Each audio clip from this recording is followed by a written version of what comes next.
I really love that last picture. That one caps it off for me. Well, hey, how you guys doing? Welcome to Terra Nova. Great to see you. And again, man, if you're a guest here with us, just glad to have you. Thanks for spending part of your weekend with us. By the way, if you're new around Terra Nova, I just wanted to say this. We have this thing we do. It's like 4 or 5 times a year. That's a great way to take a next step into our community, like who we are and what we're about and why we do what we do. It's called Terra Nova Tours. And there's actually one coming up in a few weeks. So I just thought I'd mention that to you.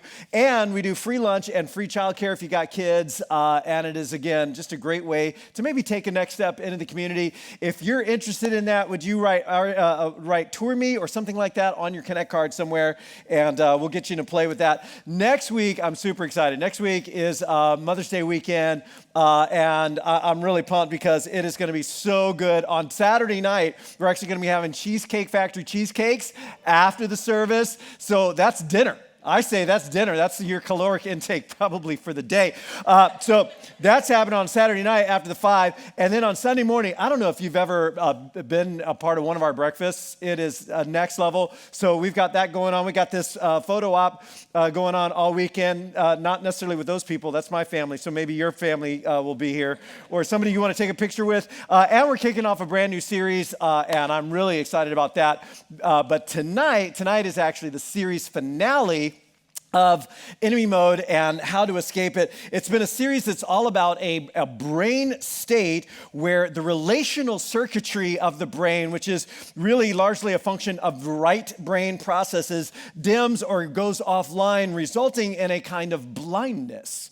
A kind of blindness to people, or a detachment, if you will, to the people who are all around us. And it keeps us from seeing people. And it really keeps us from seeing people as fellow human beings worthy of value and dignity. And though we've said there are different types, different levels, if you will, of enemy mode, all of them, all levels of enemy mode, leak into other people and invite resistance from them, trigger enemy mode in others around us, diminish our brain function, eliminate our joy, and drive a wedge between us and the people around us, including the people we care about the most and who are most important to us. And we asked the question when we first started this series, could it be that there is a brain state that would explain why we stop listening, stop talking, stop caring about others, why we raise our voices, blame, hate, unfriend, post nasty remarks, want others to lose, why we misread others, overreact, say things that we regret,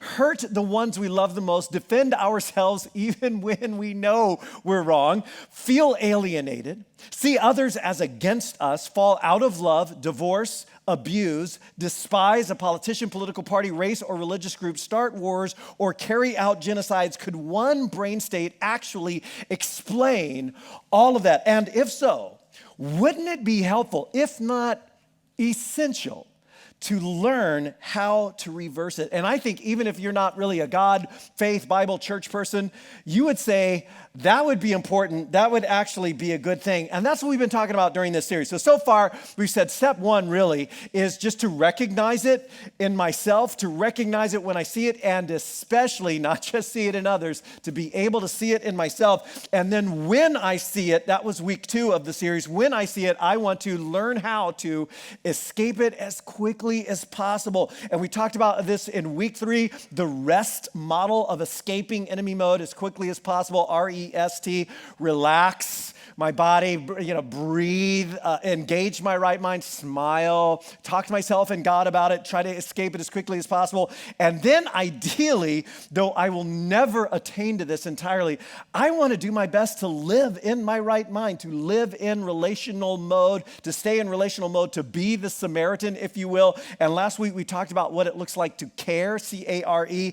But then we ended last weekend with a series of questions. And these might be the questions that have been bugging you the whole series long. And the questions go like this. Well, what about everybody else? So I'm getting out of enemy mode. Like, what about them? I've been triggered. Like, what about their part? And what if they actually are my enemy, by the way? What if they are out to harm me in some way? And what if my gripe is legit? I'm trying to get out of enemy mode because I've been triggered, but what if the issue that triggered me is a legit issue that should be addressed? So John, you keep talking about like just smile and breathe and smile and breathe. Is that what I'm supposed to do? Just like grin and bear it and sweep issues under the rug? And the answer, we said, is no, of course not. Of course not. And this today really is where some of the rubber meets the road for us, because just ignoring things that are real issues in relationships, that doesn't really solve anything. In fact, it fosters enemy mode. It fosters enemy, especially if it's somebody who's close to you and you're ignoring stuff. It fosters enemy mode in them. It fosters enemy mode in us. It drives the wedge between us even further. And that brings us full circle to how we started this series on Easter weekend, talking about Jesus' enemies. If you're here, you remember that? Like the difficult people in Jesus' life, the people who were in enemy mode with him, including family, and friends and followers and neighbors, the people who he had grown up with, and even his peers. And we addressed in week one the myth that I think a lot of us have heard and maybe even said before. We've all heard this, that people don't change. That's the way people are. People aren't going to change. And that is a myth. The truth, and it is verifiable, the truth is that God actually changes people's lives. People do change, and God can change our lives. God can change that person's life. He really can. He can change our difficult person's life, but maybe most importantly, God can use you to change that other person's life. And I know you've heard it, and I know you've probably said it. You know, you can't change anyone but yourself. You know, you can't change anyone but yourself. And we've all heard that, and we've all said that. And it's kind of true, but it really is not true, because the reality is everything I'm doing, saying, in fact, how I'm being in any relational or interactive setting, including the kind of person I'm being, whether I'm in enemy mode or relational mode, everything I'm doing and how I'm doing it and who I'm being while I do it leaks and ripples into and affects everyone else who's exposed to it and invites them to be the same towards me. And the truth is, and we know this, we're changing people all the time. And they're changing and affecting us. It's happening all the time. And everything we do, like little by little, for better or worse, with every interaction, with every moment that we spend with people, including those closest to us, including those most important to us, and those most difficult for us, everything we're doing is rippling into and affecting the other person. And so this is why I think the craziest sounding thing Jesus ever said, maybe the most difficult to hear thing Jesus ever said, is so powerful and so important. We started out the series with these words from Jesus, and now maybe as we end the series, these words mean even a little bit more. Love your enemies, he says. Love them. Love them. Do good things to them. Don't just wish good things and think good things. Actually do good things to them. Bless them when they are not blessing you. Pray for them. Pray for them when they are mistreating you. And he not only taught that, he modeled it. And he modeled it all the way to his dying breath and then beyond. Now, there's a great story that illustrates this.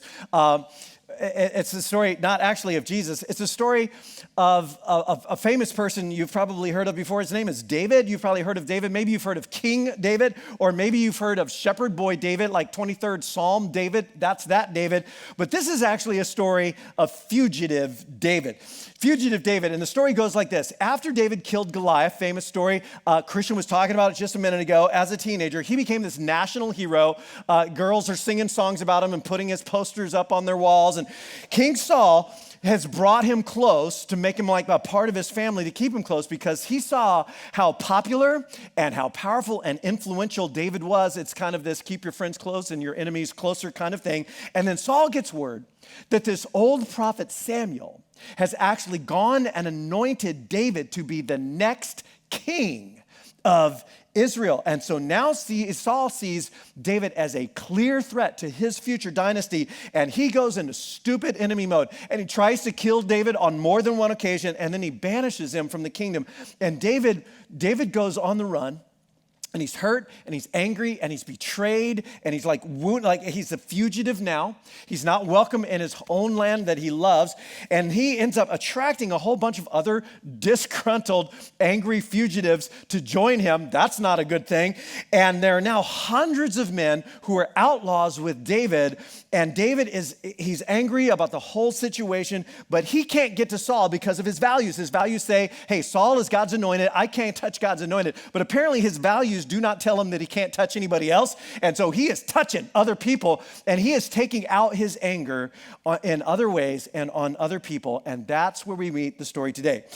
1 Samuel is where the story is told, chapter 25. A certain man from Maon, which sounds like the beginning of a limerick, a certain man from Maon had property there at Carmel, which is near where David and his band of fugitives were camped out. He was very wealthy, had thousands of goats and thousands of sheep, and he's shearing at Carmel. His name is Nabal. Now, sheep shearing season for herders and ranchers is a little bit like harvest season for farmers. It's like a lot of work, a lot of long hours into the night, but it's also when you see the fruit. Like the fruition of all of the year, all of the waiting, and everybody gets paid. The rancher gets paid, but all the ranch, like everybody's getting money, and it's party time. It's this festival kind of environment, and it's sheep shearing time. So his name, by the way, his name was Nabal. His wife's name was Abigail, and she was, as we're going to find out, a super intelligent, a super relationally intelligent and beautiful woman, and her husband was harsh and mean. He's like this surly, kind of angry, mean individual. Nabal lives in enemy mode, and it is easy to do. It is easy to do. He lives in enemy mode, all three types of enemy mode. And David hears that it's sheep shearing time, and so he sends 10 of his men to ask Nabal to share some of his abundance with David and David's men, because David's got to feed all of these men and kind of take care of them. And so he sends these 10 men with a message. He says, hey, tell them this message is from me. Say to them, hey, David says, long life to you. Long life to you and shalom, good health, wellness, wholeness, peace. Shalom to you and your entire household, and shalom to all that is yours. Now, I hear that it's sheep shearing time. And here's why, by the way, David felt like he could ask Nabal to share some of this abundance with David and his men. When your shepherds were with us, we didn't mistreat them, and we could have. We didn't take anything, and we definitely could have. The whole time they were with Carmel, actually, nothing of theirs was ever missing. Ask your servants, they will tell you. In other words, we could have done anything we wanted. We had all the power. We could have taken anything we wanted, but instead, just their association with us, the fact that others in the region knew that we were watching over them, kept anything bad from ever happening to them. And it would just be an assumption during this day, law and order being what it was, or really what it wasn't, that if you're out with a large group of sheep and herds like that in a large open wilderness, I mean, there are going to be thieves and bandits and raiding parties. It's just going to be part of the cost of doing business. And that doesn't happen. That doesn't happen, not to your men, David says. We were like Overwatch. Like we had their backs, and everybody in the region knew not to mess with them. In other words, Nabal's profit and success was due in part to David's presence and protection. And everyone would have known that, including Nabal. Everyone would have known it. And an essential piece of the cultural fabric of the day and what it means to be an honorable person at the time was this assumption of quid pro quo, of reciprocity, that one good deed actually deserves another. And it's this cultural assumption that leads David to ask what he asks. And so he says, therefore, be favorable to my men. These guys represent me since we've come at a festive time, and please give to your servants and your son David. And so he's taking a one down position, not powering up, a one down position, just whatever you can find to give them. Nabal's response? Nabal answered David's servants, who is David? And who is this son of Jesse, which was David's dad's name, so clearly he knows who David is. Who's this David? Who's this son of Jesse? Many servants are breaking away from their masters these days. In other words, David is nobody. In fact, he's a fugitive, he's a rebel, he's a traitor, he is a servant who is a traitor to his master, the king. Why, he says, why should I take my bread and my water and the meat I have slaughtered for my shearers, and give it to men who are coming from, like, who knows where. Like, I don't know you. I didn't ask for your help. I don't need your help, and I don't owe you anything. You go back and tell David that. Whew. So they do. David's men turn around, they go right back, and when they arrive, they reported every word. And David is triggered. He's easily triggered. He is triggered. He is emotionally hijacked, which is a term Daniel Goleman, who's famous for his research and best-selling books on emotional intelligence and relational intelligence.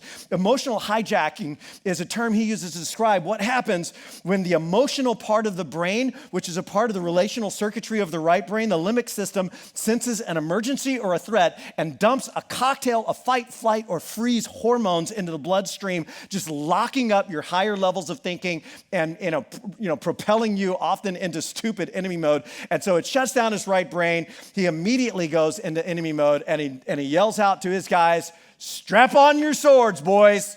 We ride now." And so they do, and he straps on his sword, and they all march off, 400 men, which is a total overreaction. This is going to be a massacre. This is going to be a slaughter. And David is in desperate need of a rest moment, R-E-S-T. Hey, David, like, relax and engage your right brain, smile and breathe, talk to yourself and God. But he ain't resting. He is stewing, and he begins in his left brain, he begins building a case to justify what in his right mind he would know he should not do, which is what we do in enemy mode. Have you ever done that? Have you ever started to have this make-believe conversation with yourself, just working yourself up? You know just what you're going to do and just what you're going to say to put them into place and defeat that enemy, and you are completely right and righteous for doing so. And he begins to do this like, it has been useless. It's been all my watching over this fellow's property in the wilderness, so nothing of his is ever taken or missing, and now he is paying me back evil for good. And then David brings God into it, which religious people often do in enemy mode. May God deal with David ever so severely. He's talking to himself in third person, which is a clear indication that he is completely detached from who he... No, I don't know. That's probably not that. But he's talking to himself in third person, which seems kind of weird. May God deal with David ever so severely if by morning I leave a single male alive who belongs to Nabal. It's like, really? Really, David? Okay, he didn't share with you, right? So you're going to kill everyone? And culturally speaking, David has been publicly shamed. He's been humiliated, he's been dishonored, he's been snubbed, and so often, enemy mode is triggered by that sense of a threat to our status or our identity or our respect or what we think we deserve, this instinctive need we feel to defend ourselves and power up. Meanwhile, back at the ranch, back at Nabal's sheep shearing festival, one of the servants told Abigail, Nabal's wife, David sent messengers from the wilderness to give our master his greetings, and he hurled insults at David's men. And we all know who David is and what he can do.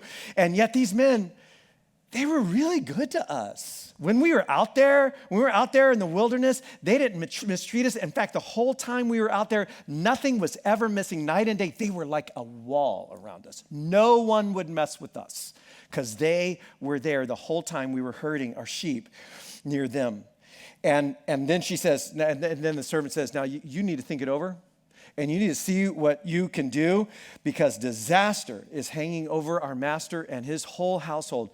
He's such a wicked man that no one can talk to him. No one can reason with him. And of course, it is hard to reason with people who are in enemy mode, isn't it? So Abigail acted quickly. She puts together, it's awesome, a caravan of like food donkeys. So like you've heard of food trucks. That idea of food trucks actually comes from this story. No, it doesn't. But she puts together this caravan of donkeys. We're talking like hundreds of loaves of bread, and there's meat and grain and wine and fruit and cakes, and there's enough food to feed hundreds of people. There's enough food to feed an army, literally. And then she tells her servants, you go ahead with the caravan of food donkeys and I will follow you. But she didn't tell her husband Nabal, which was probably smart. She didn't go pick a fight with like, how dare you and are you stupid? Or she leaves that alone and just goes to deal with the problem. Meanwhile, David is riding along with his guys, and they are coming down from the mountain into this ravine, building up a head of steam, just self-justifying, and he's coming into this ravine just as Abigail's food donkey caravan is coming into the same ravine, and he sees this caravan of donkeys covered with food led by a woman. And what happens next is true relationship genius. Watch what happens next. When Abigail saw David, she quickly got off her donkey before David, and she bowed down before David with her face to the ground. See, David has been disrespected publicly, and now she is showing extreme respect. Even her body posture during this process begins to appeal to his right brain, to attachment, to her vulnerability, her humility, down-regulating his anger, disarming him, and a self-justifying story. A person can kill someone in that position, but it would be really hard for them to tell themselves a story that justifies doing that. And so she's disarming his story, and with her nonverbals, very important, sending this relationally sympathetic message, she says to him, pardon your servant, my Lord, and allow me to speak to you. Listen to or hear what your servant has to say. And she's asking permission to have the conversation. Please pay no attention, my Lord, to that wicked man Nabal. He is just like his name. His name means fool, and folly goes with him. And by the way, folly always goes with us when we're in stupid enemy mode. And as for me, she said, your servant, I didn't see your men. I would have tried to intervene. I wasn't a part or a party to the insult. And then here she goes, and she is about to put on a clinic. She begins to speak to David as if he already is the person she believes him to be and knows that he can be. She sees who he can be and speaks to who he can be, just like God sees us and so often speaks to the person we could be, not the person we're being in the moment. And it's this principle we've talked about before. Don't tell it like it is, tell it like it could be. And she begins to speak to as if he already is. And by the way, ladies, you just need to know, this works with guys even when we know that you're doing it. It's amazing. It's like, you are such a good father. I just admire that. I am. Yeah, you are so patient with the kids. I don't know how you do it. You're just so patient. I am patient. I'm a good dad. You are so good to me. You're such a good planner. I can't wait to see what you've planned for Mother's Day. It's Mother's Day? I mean, I kid, but seriously, watch what she does, because it's like Jedi mind trick stuff, what's about to happen. And now, my Lord, as surely as the Lord your God, did you see that? She's reattaching David to his relationship with God. The Lord your God has kept you from bloodshed and from avenging yourself with your own hands. He did? Yes, he did. And it's wonderful because you're not that kind of person who avenges himself. And Abigail is reminding David of his best self. She's reminding David of his best self without him even realizing that she's reminding him of his best self. There is nothing preachy about what she is about to say. She says, thanks be to your God, or as sure as the Lord your God lives, he has kept you from bloodshed and from avenging yourself with your own hands. And let this gift, she says, let this gift which your servant has brought to my Lord, let it be given to the men who follow you. In 12-step circles, we call this making direct amends. In other words, these aren't just words. Hey, I said I was sorry. I know it hurt, but I said these aren't just words. I'm not just saying that it was wrong. I'm doing everything I can to show you or make up for what was taken from you, your honor, and what was neglected to be given you. And it completely disarms his self-justifying story about punishing Nabal and taking everything he has, because she's giving it to him. And then she says, the Lord your God, this is so good. The Lord your God will certainly make a lasting dynasty for my Lord. And now she's speaking to his fears. She's speaking like below the surface. How did she know? She's speaking to his future and the subplot of his struggle with Saul. And it's like, I see you. I get it. I believe in you, and I believe in the Lord your God, because David, you fight the Lord's battles, not your own. I do? Yeah, that's what you do. And no wrongdoing will ever be found in you as long as you live. It won't? No, because you do the right thing. That's who you are. That's who you really are.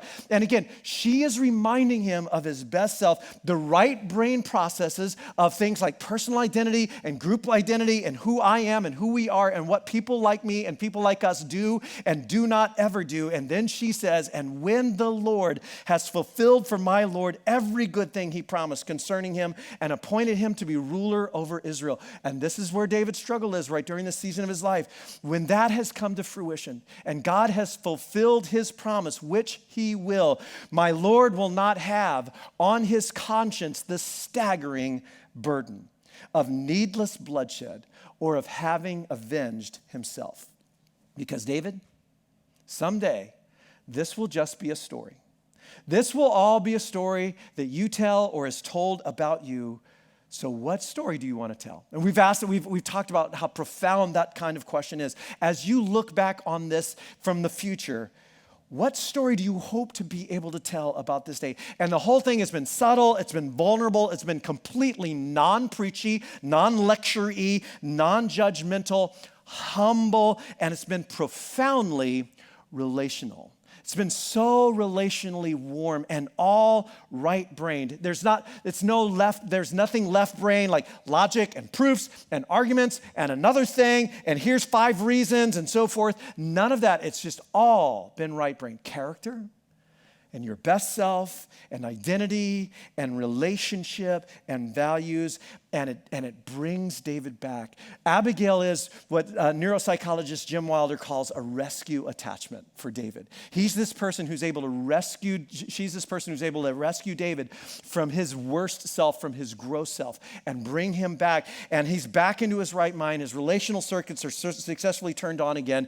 And David says to Abigail, wow, praise be to the Lord, the God of Israel, who has sent you today to rescue me, who has sent you to keep me from doing what I was doing. And now David's reattached to God as well. And rather than appealing to God as support for his enemy mode, which he was doing earlier, he now recognizes that God has actually rescued him from it, is snapping him out of it. May you be blessed for your good judgment. Abigail, you were in your right mind when I was not.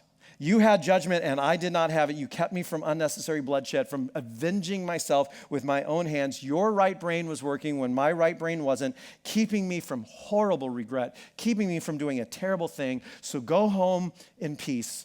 Go home. I have heard your words and granted your request. Now, you can read how the story ends on your own, 1 Samuel 25. You can read how it ends after that. But here's where I want to go, because at some point, we all need that. We all need an Abigail, and at some point, we all need to be an Abigail to someone else. At some point, we all need someone who can reach us, can somehow get to us when we're in enemy mode, when we're being our gross self, and bring us back to our best self. Other people like Abigail, who see and believe in our best self, they actually create for us what psychologists call the zone of proximal development. The zone of proximal development is the space right in front of me that I can grow into, that I could develop into. And she is creating that space for him. And it often takes another person to help us know what we almost know. And we almost know our best selves. We catch glimpses of our best selves every once in a while, but if we're with someone who knows and sees that, they can draw us into it, and this is what Abigail does, and it's truly amazing. The relational intelligence of this woman. Abigail, for example, first of all, she stays in relational mode. The whole time. She stays in relational mode. Her relational circuits are on, and we know her relational circuits are on because she is able to, despite appearances, she is able to see David's best self and not just his gross self, which is hard to do. It is hard to see someone else's best self, especially when they're being their gross self, and it is utterly impossible to see it when we are in enemy mode.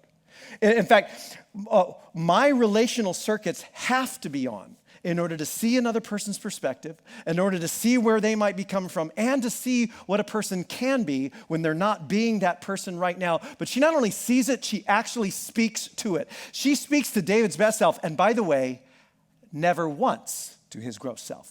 She speaks only to his best self. Never once does she preach or lecture or point a finger at him or tell him that what he's doing is about to do is going to be wrong, and it is wrong.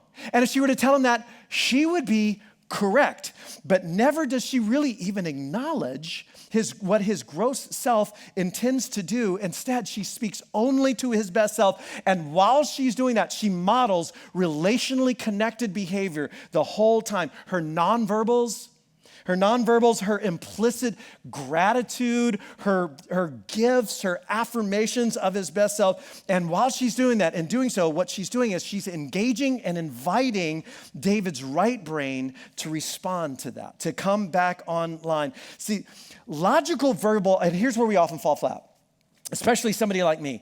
Logical verbal arguments are often never enough to get someone else out of enemy mode or to resolve a conflict.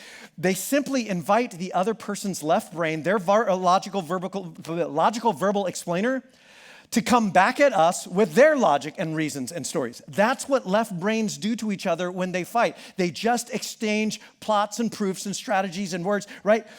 They're never enough. That's why talking about things when we're in enemy mode usually goes worse than better. And instead, she surprises him with generosity, with humility, with kindness, with relational warmth. She helps him down-regulate his negative emotions. And while she does this, is so deep to me, she attaches in this resonant way to what's really going on inside of him.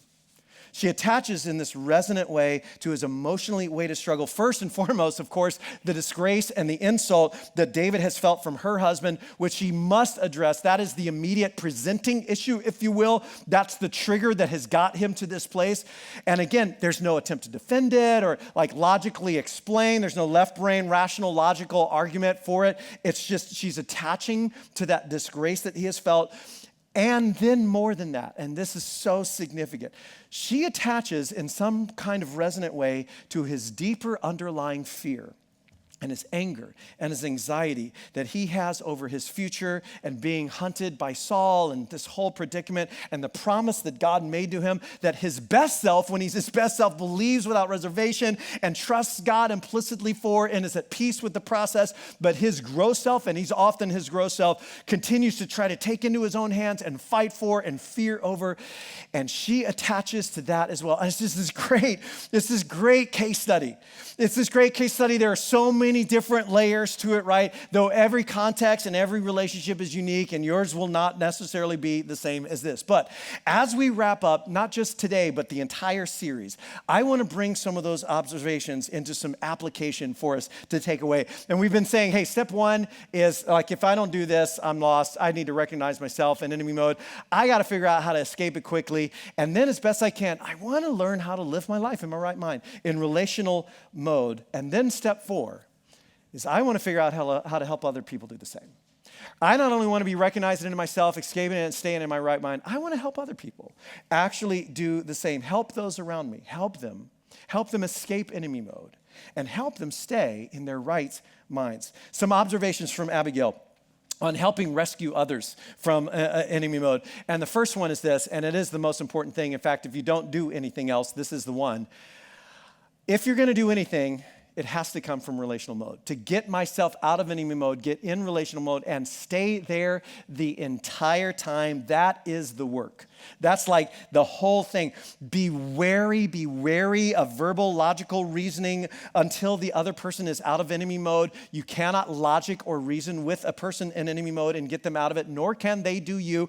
Enemy mode, by definition, sees the other person as the enemy. And that is what we do. It's difficult to get out of enemy mode. It's especially difficult when your cause is legit to not go there right away and instead try to be in relational mode. But this is why we so often fight and get nowhere. Two people in enemy mode will never reach a healthy, positive, mutually beneficial solution to any conflict.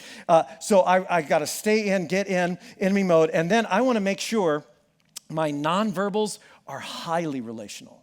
That the things I'm doing because it's the nonverbal, highly relational tone and body posture and countenance and such that attaches with the other person's right brain and helps them down regulate. And part of that is number three, be overly generous and gracious in your judgments and words and actions. Again, tough to do. This is Jesus on love, on loving your enemies, blessing them, praying for them, doing good to them, not just thinking good things, but doing good. And that is what Abigail does. Again, putting on a clinic for it, disarming his angry, self-justifying story, and generosity and graciousness generally will do that. Down-regulating negative emotions, helping reconnect with the right mind, with relational mode. And part of that, and this is so important, and this is where Abigail just so shines, to see and speak to their best self. To see and speak to their best self. And again, so hard to do impossible when we're in enemy mode, but also hard to do when the other person is in enemy mode. Affirming those qualities that we know are there. Like thinking about that, spending time to be conscious enough, speaking to those qualities, attaching to them, telling it like it could be. And Abigail assumes and affirms for David the best possible intentions, doesn't she? I mean, it's amazing. The best possible qualities, that best self that's hidden behind all of the muck and the murk of his current gross self. And in doing so, she not only rescues her family and household, which she does, she not only rescues David from doing something really terrible, but she actually does so as she allows him to save face while doing it. Now, that's a key. I think helping people save face, helping people save a little face to escape their gross self, to escape a terrible situation with their honor and their dignity intact versus, as we so often do, throwing shame and throwing shade at their gross self and feeling so justified in doing it, like, how dare you? And I know, helping him out of enemy mode while saving face allows him to come back into relational mode and actually feel grateful to her while doing it. It's a beautiful, beautiful thing. It's an undervalued relational skill to help people save face as they escape their gross self. And then finally, not directly related to Abigail's story, but so important, keep the relationship bigger than the problem. In fact, if you only are able to do 2 of the 5, the first and the fifth are like, that's the sweet spot. The first, get in relational mode, stay in there if it's going to go anywhere positive in relational mode, and keep the relationship bigger than the problem. Yes, the problem might be real. Yes, it might be something that needs to be discussed. It might need to be approached. But in my approach, I'm going to keep the person bigger than the problem. And I'm going to keep the relationship, especially if it's a relationship that's close to you or one that's important to you, I am going to keep the relationship bigger than my problem. My spouse is bugging me, my parents are bugging me, my kids are bugging me, my roommate's bugging me. And the problem's real, but the relationship is actually more important. And however I address this, I want to do so making sure that the relationship is actually what comes first. Escaping enemy mode has nothing to do with ignoring struggles or things that are actually going on and are wrong, trying to be Mr. Nice Guy or trying to be Miss Nice Guy and sweeping issues under the rug. It's actually the opposite of that. Because being in relational mode truly is the best possible way, the most effective way, and often the only possible way to reach an actual solution or resolution that's positive and mutually beneficial to really deal with some of the things that we have to deal with in our complex and difficult world, to bring out my best self and to bring out their best selves in the process as well. And imagine if we did that. Just imagine if we learn how to do this. Imagine a life where every relationship runs a little bit smoother, is a little bit happier, a little bit more enjoyable, where conflict gets resolved quickly and positively and mutually beneficially. Imagine a life where you are growing healthier every day, like your brain is almost always at its best. And your character, your best you, is almost always what's showing up. And then imagine a world where more and more and more of us are rippling that out every single day into every person we see, into the rest of humanity, from our neighbors to our family and friends to total strangers, and yes, even to our enemies. And that may seem impossible and unreachable, but that was precisely Jesus' vision for for his followers, the kind of people that we would always be. And this is why it is so important to learn how to recognize enemy mode, to escape it quickly, to live as best I can in relational mode, and to help other people do the same. Let me close this in prayer. Heavenly Father, I'm just thinking like how I've prayed this entire series. I just know this hits a lot of us in different places. For some, it's like interesting or ahas, but for a lot of us, there's some real stuff that gets us in enemy mode and relationships we have to deal with and people who are in enemy mode with us. And so again, one more time, I just want to pray for every single one of us that you would please, please, please, without our defenses up, give us the ears to hear what we needed to hear. And give us the eyes to see ourselves, our best selves and our gross selves, who we're being at the moment and who you see us to be. Give us the eyes to see, to have that self-awareness. And then would you please give us the grace and the wisdom to know what to do with this in those complex relationships, the wisdom, the relational intelligence of Abigail. Would you please give us that gift? And then would you give us the power and the courage from within to take the next steps we need to take as you transform us into the people that you already see that we are and tell us that we are. And we pray that in Jesus' name. Amen. Amen. Thanks so much, John. So, man, this has been a really great series, hasn't it? And what we always tell you is the one of the really great ways to be able to share the experience here at Terra Nova with some friends is to use our YouTube channel. And so you might want to just be mindful that we've got a YouTube channel that you can go ahead and just watch every single message and worship gathering that we have, and then you can use that and share it with a friend. It'll be good. And as we've shared all series long, be careful how you share it. Like, it's like, you're an enemy mode, don't do that, right? Don't be an Nabal, right? Be an Abigail, and you'll be good to go on that. And that'll be great. Hey, as we're just winding things down, I just wanted to, again, remind you about that Connect card that I talked to you about here just a few moments as we began. Love to have everybody get us a copy of that card. You can do the digital version or the paper one, and that you'll find that we've got our guest service team that are here at the door to be able to take your Connect card and also to be able to take the offering. That's one of the things that we love to do each and every week is just to work together and to bond together in generosity. And so there's lots of different easy ways for you to give using this envelope here, which you of course can use, but also you can give online. You can give during the app, and that's great. And then as you leave here, just want to encourage you to stop by the table, Kids Feeding Kids table. Let us know which day you're going to help us, Friday or Saturday. That would be fantastic. And then you can also go ahead and purchase meals at the table as well, or you can do that actually anytime using your app or online, and that'll be fine. And then we're looking forward to seeing everybody come back with Mom next weekend for a great Mother's Day celebration. It's going to be a fantastic weekend.